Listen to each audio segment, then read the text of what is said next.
Setiap yang hidup mesti tahu jalan hidupnya.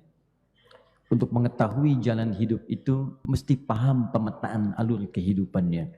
Dengan itu diharapkan hidup menjadi lebih mudah, nyaman untuk dilalui, dan efektif untuk dijalani setiap titian-titian sampai kembali pada pencipta kehidupan. Karena kita diciptakan sebagai manusia, maka kita mesti mengetahui peta kehidupan kita, tugas kita. Kenapa Allah menciptakan kita sampai kembali kepada Allah Subhanahu wa taala. Tadi telah kita urai dalam pembukaan bahwa kita dicipta dengan nama yang khusus, dengan jenis yang khusus, dan dengan misi yang istimewa. Saking istimewanya Allah langsung sampaikan infonya pada para malaikat dan diminta kita memaknai itu semua dengan pemahaman yang dalam. Quran surah ke-15 ayat ke-28 tadi telah kita uraikan, wa idz qala rabbuka lil malaikati inni khaliqun basyara. Ketika Rabbmu berfirman pada para malaikat, aku, bahkan kalimat akunya menggunakan taukid tuh. Taukid itu penguat. Jadi kalau misalnya Anda menemukan kalimat dalam Quran dimulai dengan kata inna, anna dan sejenisnya, itu menunjukkan informasi yang disampaikan mendapati penekanan yang kuat. Bahasa cepatnya penegasan. Padahal Allah bisa katakan begini, wa idz qala rabbuka lil malaikati khalaqtu basyara.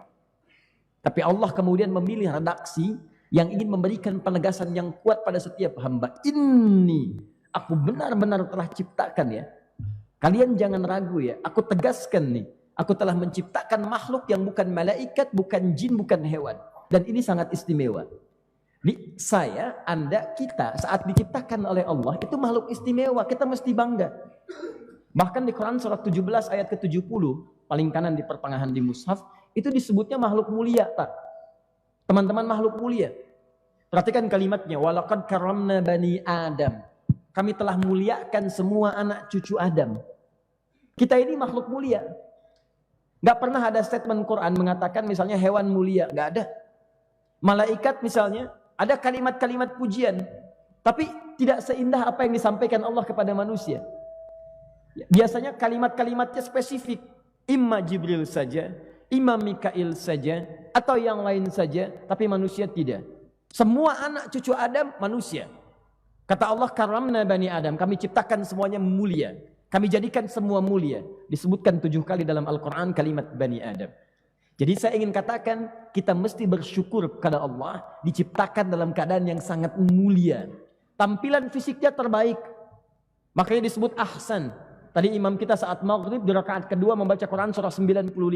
Wattini wazzaitun, wa turi sinin, wa hadzal baladil amin, laqad khalaqnal insana fi ahsanit taqwim. Ahsan itu bentuk superlatif dalam gramatikal bahasa Arab. Disebut af'alut tafdil yang menunjukkan keutamaan. Jadi kalau ada bentuk makhluk yang bagus, ini yang paling bagus. Takwim itu dari kata qamah, sifat fisik. Jadi dari tampilan fisik saja kita sudah sempurna. Kalau ingin mengecek bagaimana indahnya antum, main ke kebun binatang. Keluarkan semua jenis hewan, bikin antrian, cek. Ya, maaf, gelombang pertama para monyet dengan segala jenisnya. Kasih cermin, lihat antum, lihat monyet, masih bagus antum. Paling pemberani singa, lihat lagi sempurna antum. Saking sempurnanya kata Allah, jangan robah ya, jangan robah. Tuh cek, jangan dirobah-robah. Jangan ikuti bisikan-bisikan setan yang meminta Anda merubah tampilan fisik. Karena sempurna. Jenis kelamin sempurna. Warna mata sempurna. Bentuk hidung sempurna. Semua bagus. Syukuri itu yang paling bagus buat kehidupan kita. Dicipta laki-laki, laki-laki bahagia dengan itu. Dicipta dengan perempuan istimewa. Sampai turun ayat ditegaskan jauh sebelum kita lahir. Di masa Nabi Isa alaihissalam, beberapa masa sebelumnya, Isa itu kakeknya adalah Imran. Neneknya Hanna. Hanna lahirkan anak namanya Maryam. Begitu lahir perempuan, dipuji sifat perempuannya oleh Allah. Pengen anak laki-laki, lahir perempuan. Kata Allah, walaisa dzakaru kal untha. Ingat ya, perempuan pun punya keistimewaan yang tidak sama dengan laki-laki. Jadi kalau Anda tercipta jadi perempuan, syukuri itu. Laki-laki bahagia itu sempurna. Jangan laki-laki pengen perempuan, sudah perempuan pengen jadi laki-laki. Apa kabar? Baik. Buang waktu. Nama Nia. Nama Nia. Nama lengkapnya apa? Kurniadi. Kurniadi. Panggilan Adi, gitu kan? Susah ya semua tampil. Balikin. Jadi teman-teman sekalian, kita ini sempurna, bashar. Tapi lebih daripada itu, kesempurnaan fisik. Bukan hanya sekedar dibahagiakan dan disyukuri. Tapi yang harus kita tahu, fisik sempurna ini mau dipakai apa saat diciptakan. Itu poinnya. Awas, ini materi dahsyat, saking dahsyatnya anak-anak tuh. Sampai nangis tuh. Baik, yuk kita teruskan. Lalu diberi nama dengan Adam, manusia pertama ini. Quran surah kedua ayat 31. Teruskan. Ya, wa 'allama Adam al-asma'a kullaha. Saya lewat dulu yang ayat 30-nya untuk memberikan namanya dulu. Adam. Adam diciptakan manusia pertama untuk memberikan gambaran kepada kita setiap fisik yang tercipta namanya manusia, nama umumnya manusia dengan segala tugasnya. Tapi setiap nama ini boleh diberikan kemudian harapan-harapan, doa-doa yang dengan nama yang melekat kepadanya diharapkan kemudian tercapai dengan penuh kebahagiaan saat menjalani masa hidupnya. Maka manusia pertama diberi nama dengan Adam. Ada yang menyebut dari Adimul Ardi, ya, yang manusia pertama yang sumbernya dari saripati tanah. Ya, selebihnya silahkan berikan nama-nama yang terbaik yang dengan itu ada harapan-harapan keindahan. Nanti kita akan lihat turunan-turunannya. Nah, yang penting kita tahu, manusia lahir dicipta. Kemudian diberi nama, wa 'allama Adam al-asma'a kullaha. Ini. Nah, kenapa mesti dicipta? Apa tujuan penciptaannya? Dan bagaimana dia menjalani misi penciptaannya itu? Itu yang kemudian diterangkan langsung oleh Al-Quran dan dikabarkan pada kita semua. Ternyata makhluk yang sempurna ini, yang fisiknya lebih baik daripada makhluk-makhluk yang lainnya dibandingkan dengan hewan atau yang lain, dia punya dua tugas yang paling utama. Tugas pertamanya disebutkan di Quran surah kedua ayat ke-30. Tugas yang kedua yang utamanya pun disebutkan di Quran surah 51 ayat 56. Awas pahami, kalau ada manusia hidup sampai dengan hari ini, tapi keluar dari dua tugas ini, ada yang salah dalam perjalanan kehidupannya. Ada yang keliru. Dan kekeliruan itu akan berdampak sangat fatal ketika kita kembali kepada Allah Subhanahu wa ta'ala. Bukankah Anda bekerja, menjalankan tugas tidak sesuai dengan perintah, Anda punya mendapatkan resiko yang tidak biasa? Anda tugasnya mengajar jadi dosen di ITB, datang ke kelas malah jualan. Bapak selain mengajar juga berprofesi sebagai ini nih, entrepreneur. Yang Bapak sekarang buat produknya pisang dengan gaya yang tingkat tinggi. Kita kan bab gaya ya, ini Bapak ciptakan pisang dengan gaya yang khusus. Tawarin, nanti kalau waktu istirahat beli pisang ini. Muncul lagi, besoknya datang lagi nawarkan jas, nawarkan baju. Keluar dari garis tuntunan, Anda bermasalah.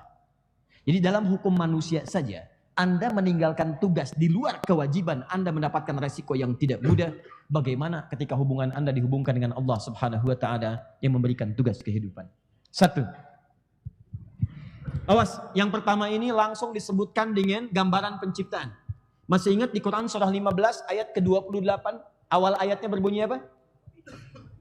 Wa'id qala rabbuka lil malaika. Itu ayat penciptaan. Ketika diberikan misi, sama persis awal ayatnya.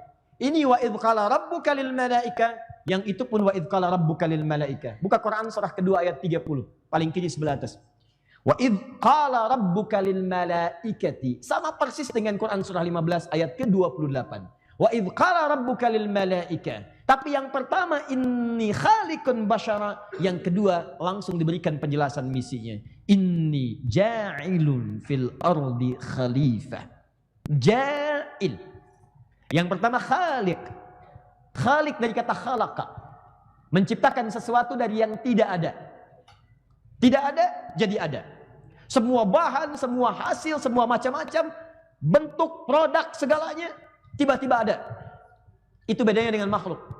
Kalau makhluk membuat sesuatu dari bahan yang sudah ada. Bikin papan tulis, apa tiba-tiba jadi? Ting, papan tulis mustahil. Ada bahannya dulu. Ada tripleknya, ada aluminium, ada macam-macam, dirangkai jadi papan tulis. Tapi kalau Anda membuat sesuatu, dan ini mustahil. Membuat sesuatu tanpa bahan sebelumnya, bahkan bahan Anda yang adakan, segalanya Anda yang adakan, semua ada. Maka penciptaannya disebut dengan khalaqa namanya. Khalaqa. Penciptanya disebut dengan khalik. Allah menyebut dirinya dengan khalik karena dia mencipta dari yang tidak ada menjadi ada seketika. Khalik. Paham sampai sini? Yang dicipta disebut dengan makhluk. Nah, tapi kalau sesuatu sudah ada, sifat Allah mustahil menciptakan sesuatu makhluk tanpa fungsi. Mustahil. Nyamuk yang sekecil itu ada fungsinya. Semut ada fungsinya. Apalagi manusia yang besar. Manusia yang hebat, mustahil lolos dari fungsi. Jadi kalau Anda ingin melekatkan fungsi pada sesuatu yang sudah ada, kalimatnya menggunakan ja'ala. Yang memberikannya disebut dengan ja'ilun. Misal, ini apa? Spidol. Apa fungsi spidol? Belum tentu. Kalau saya katakan ini untuk melontar yang ngantuk. Maka apa bahasa Arabnya? Inni ja'ilul qalama ramyan linnu'as. Superman? Ya. Saya ingin jadikan spidol yang ini khusus untuk melontar yang ngantuk. Itu ja'il namanya. Nah, Allah sudah menciptakan manusia, bashar diberi nama dengan Adam dengan segala nilai keturunannya. Apa fungsinya itu semua? Mesti ada. Maka kata Allah, inni ja'ilun fil ardi khalifah. Saya ciptakan makhluk baru ini dengan misi khusus. Saking hebatnya misi ini, malaikat tidak bisa menjalaninya. Karena desain penciptaan fisiknya tidak memungkinkan ia menjadi khalifah di bumi. Cuman manusia ini yang bisa jadi khalifah.